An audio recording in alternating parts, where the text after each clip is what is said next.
बिस्मिल्लाहिर्रहमानिर्रहीम। जी ये कोई पिछले 2-3 साल से ये राउंड अबाउट 2 करोड़ की अमाउंट पेंडिंग थी और ये काफ़ी सारे हमारे ऐसे एम्प्लॉयज़ थे जिनकी पेंशन रुकी हुई थी, डेथ क्लेम रुका हुआ था और ग्रेजुएटी के पैसे रुके हुए थे।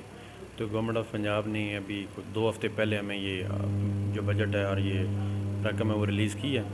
तो उस हवाले से हमने जितने हमारे एम्प्लॉयज़ थे उनके डेथ क्लेम है, ग्रेजुएटी है या जो पेंशन के पैसे हैं वो जैसे उन्होंने रिलीज़ किए हैं तो आज अल्हम्दुलिल्लाह हमने सबको उनका जो हक़ है वो इधर चेक की सूरत में हमने दे दिया है, ताकि इस पैसे को वो पॉजिटिवली अपने कामों के लिए एक बार बार मेरे पास लोग आ रहे थे कि उन्होंने बच्चियों की शादियां करनी हैं, इस तरह के मसले मसाइल थे।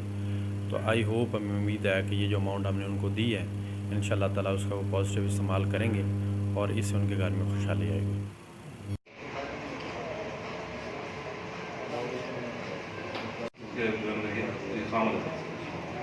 इसके साथ बेटी को नौकरी भी हमने दे दी था 17 है।